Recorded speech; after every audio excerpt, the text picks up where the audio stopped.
What is going on, everybody? It is me, your boy Perucho, and we're back with another Dragon Ball Z Dokkan battle video. In today's Dragon Ball Z Dokkan battle video, we're going to be doing the last two missions that we have to complete for this seriously serious all-out battles, and that is to complete this stage with a full Universe 6 or Universe 16 and a full team of freaking what's it called tournament participants, which of course I'm like, dude, might as well just go, complete both of these missions in one go, right? Since we have more than enough units. Dude, thank the Lord that I kept the regular SSR Kefla here, because dude, if we I mean, we probably could have still completed it if we didn't have that Kefla, the SSR form, but you know, it makes things much easier because now obviously the SSR Kefla and the TUR Kefla, they dodge units that are part of the, I think, well, let me double check with the what's it called, the tech Kefla, the like the regular SSR form, because I know the TUR form does that Kefla, or not Kefla, oh my god, dude, I am so freaking sorry, I meant Caulifla, dude. Freaking Leafla. My freaking bad. But the EZA TUR form, yeah, they dodge. Oh my god, dude, I forgot that their attack, defense, and chance of aiming is attack plus 8% per Universe 6 or Pepe Gal's category ally on the team. That's freaking crazy, bro. But anyways, yeah, the EZA TUR. Well, actually, before pre-EZ, I think she dodged full. Yeah, Universal Survival Saga or Pure Saiyans enemies, and then the regular SSR form, they dodge. Yep, the same thing. I had a feeling, but I just wanted to double check. Yeah, they dodge Universal Survival Saga or Pure Saiyans category enemies, dude, which is insane, honestly. Literally guaranteed dodge in a unit. It's nuts. Which I'm pretty sure they, yeah, I don't think they've ever done that thing ever again, dude, where, you know, they just give you guaranteed dodge, right? But guys, the most important thing in my freaking is, of course, you guys. How are you guys doing? Hopefully, all you guys doing fan-freaking-tastic. But yeah, those two units are definitely the main units that carried throughout this fight because, you know, receiving no damage whatsoever is definitely the best part of any run, I would say, honestly. But you know, if there's dodge canceling, then you know we might be in big trouble. But thankfully, this guy's not dodge canceling. So yeah, we don't have to worry about that at all. And then yeah, look at that, because this guy, for the most part, like literally 99% of the time, he just does super attacks in the first slot, dude. Like guaranteed for the most part. Like I said, like 99% of the time. Because there's a few times where there's a rotation. I think it wasn't in my in my other mission, my inevitable extra missions videos, where he did like two super attacks, one in the middle and one in the last level, which is super weird. But you know what? I'm not gonna freaking complain. But anyways, I definitely want to go over with the what's it called, the new hit that just released, dude. Even though they're about to release, I think, a new unit. Funny enough, me recording this video today, they're gonna be there's gonna be a freaking what's it called, a Dokkan. I forgot what those things are called, dude.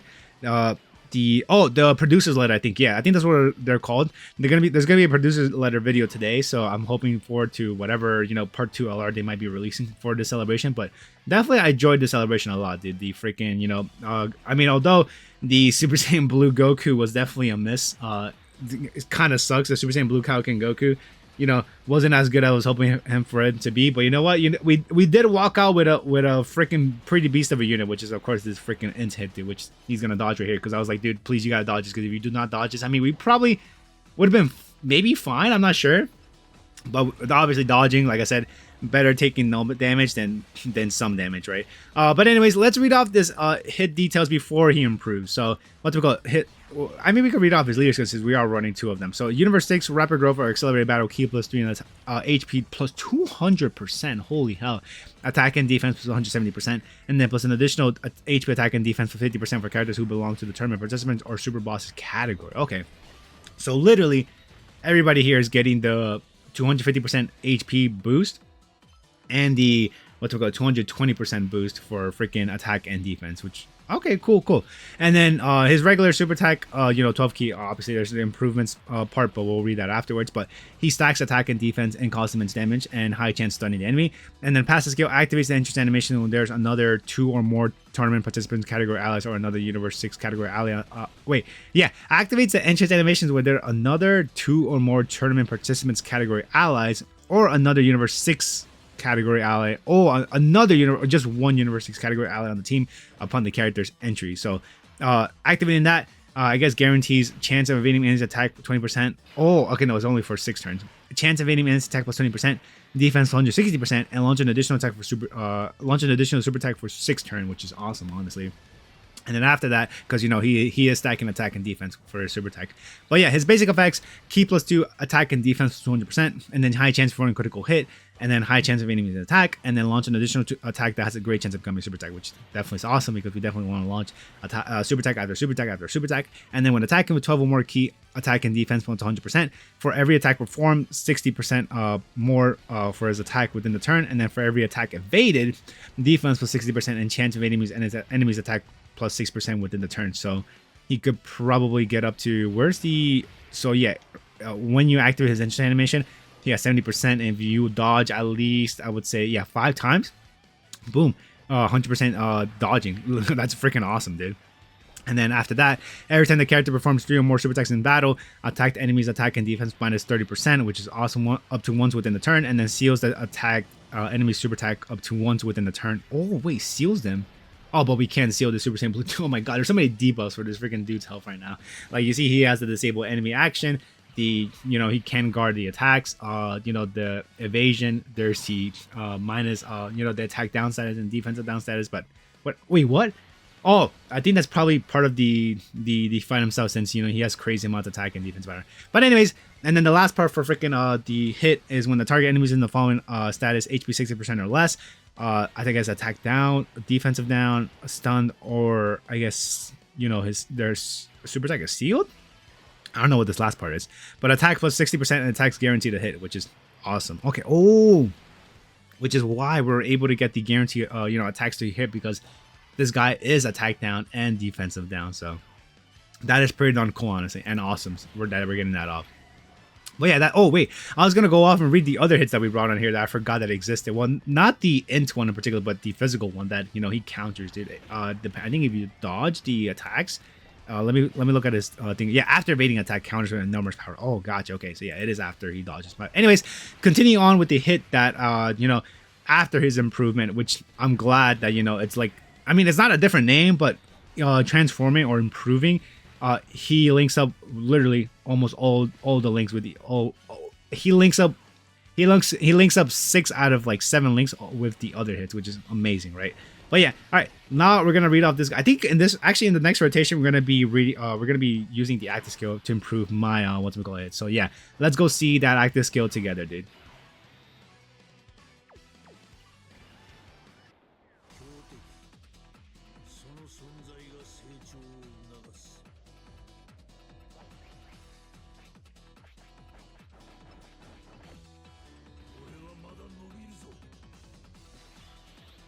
Dude, the animation goes so freaking hard. And then when I saw the active skill for the hit, I'm like, wait, should we activate that? And then I'm like, nah, I'll probably try to look at that later, which I did look up some of the info for this guy during my run afterwards, because I was like, dude, what is that?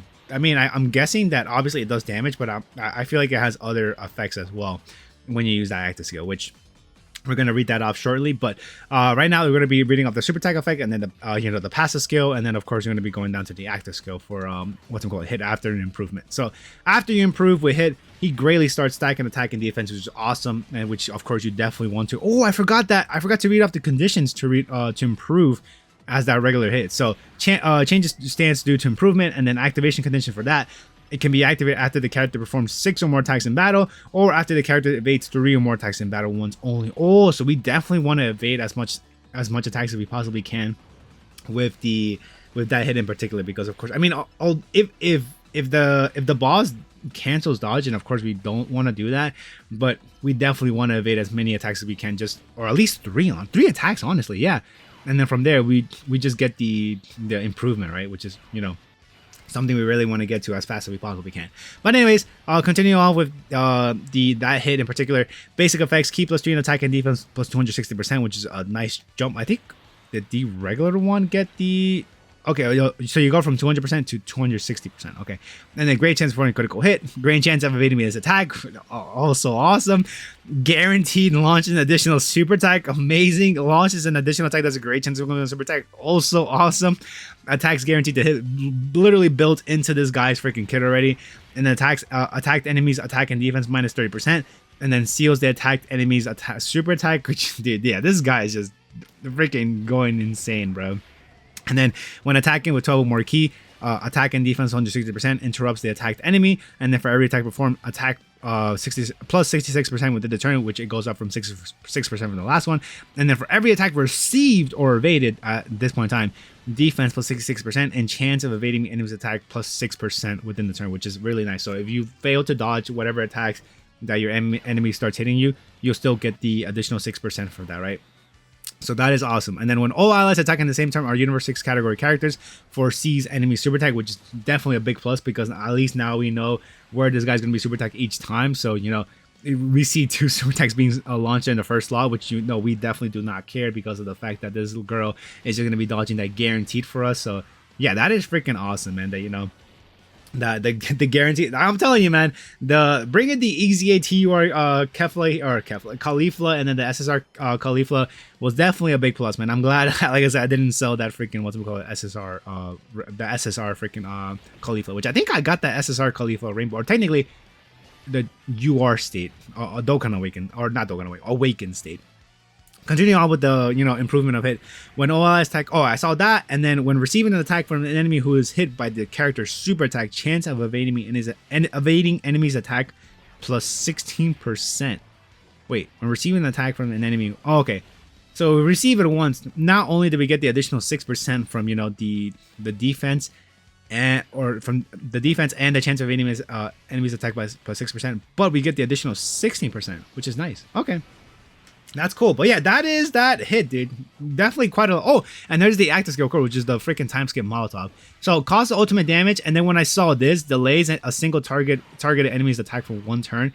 That is pretty darn dope if you ask me, man. He has a ghost archer, and I don't know why there's built-in... Oh, I was gonna say, I don't know why there's a built-in, you know, that he interrupts the attacks enemy for one, you know, for one of his attacks, but it's part of his freaking, what's it called, his, when attacking with 12 or more keys, so that's why we're able to get that off, dude, which I think he is, I think they're practically at 12 key already at this point, but, when connecting with the other hits, which, I mean, do we link up well with the, how many key do we, yeah, dude, in total, we get like freaking 6 key, dude. So yeah, essentially like a full stack, dude. Holy freaking hell. Does he get any key? Oh yeah, he does get key from his basic effects. Okay. But anyways, continuing on for the, what's it called, the time skip Molotov. But yeah, that's what it does. And then the activation condition can be active when HP 66% or less, or when facing only one enemy starting from the 6th turn for the start of battle, which of course we're already way deep into this fight. And of course I'm going to be using that real soon. I think I'm going to be, well, no, I think I did this run today actually, not too long ago. But I am going to be using the time skip Molotov on my hit first, and then we're going to be seeing the animation after there. But then sadly I turned it off for, what's it called, the regular. Oh, actually no, did I? No, yeah, no, we did. You're gonna see what's gonna happen here, which I kind of, you know, effed it up a bit, but that's fine, dude. But anyways, oh, I was gonna go over the freaking physical free-to-play hit details right there in the last slot, dude, because I mean, although he's not doing a lot of damage, it's still pretty nice to see that, you know, he is doing some sort of damage with the counters. But yeah, after you Dokkan Awaken that guy, his 12k super attack raises the defense 1 turn and costs supreme damage and a medium chance of stunning the enemy. And then his his passive skill, attack and defense 166%, high chance of evading his attack, and then changes key spheres to into rainbow, and then medium chance of stunning the attacked enemy, which we really don't care about the stunning because we can't even stun this guy at all. So yeah, here I was like, wait, should I use this?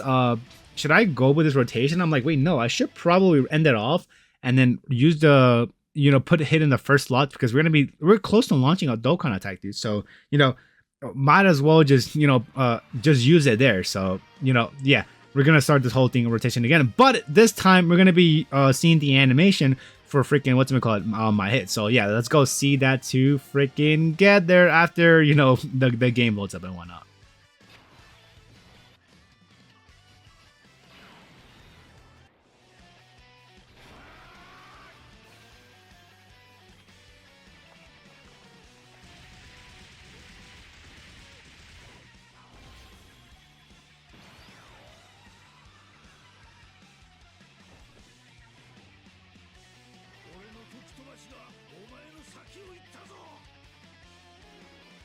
You saw how hit, like, you know, he disabled the enemy's attack. I was like, dude, wait, what is the purpose of that, dude? Like, he is Ghost Usher, dude. There's really no point of doing that. That's so unnecessary. That's overkill. But It makes sense if you guys remember when I was reading the passive skill for that hit in particular. When he's attacking with 12 or more ki, he does interrupt the what's it called, the target enemy's attack, or he interrupts one of the attacks, right? And that's why we got that popping off there. Which, I mean, like, it doesn't really matter at all, since, you know, we ghost usher that guy from this guy's active skill, which is really freaking good, honestly, in my opinion. But anyways, continue off with the physical free-to-play hit, which, like, is still pretty. I'm surprised that he did pretty well here. He did pretty well on his own on this stage, because you know, we definitely want to evade as many attacks as we possibly can. But reading off, with a rainbow key strip obtained, it launches an additional attack that has a chance of that has a 66% chance of becoming a super, which I didn't know about this part, dude. I wish I knew that part. I mean, although we would have not done like 10 million damage or 20 million damage towards this guy, no, still would have been nice to know, right? But anyways, continuing off, when attacking with 12 or more ki, attack and defense plus 166%, and then a chance of evading his attack plus 16%. So he goes up to at least 66% with that. And then for every attack performed, attack and defense plus 66% within the turn, which of course that is mainly for the counters, honestly. And then for every super attack performed, chance of evading his attack plus 6% within the turn, and then okay, no, never mind. And then after evading an attack, counts with enormous power, which is really, I don't know if it's a unique animation, but it's a pretty cool animation in my opinion to win this. But yeah, when we used the friend hit, the friend's hit time skip Molotov, dude, you saw it did literally 88 million damage, which is freaking insane. But yeah, just like that, we finished these missions off and the event for now. Of course, there's gonna probably be new stages added on to later, but you know what? That's gonna be a problem for later Perucho. But guys, that's gonna do it for me, guys. Hope you guys enjoyed the video, and I'll see y'all on the next one. Peace out, everyone.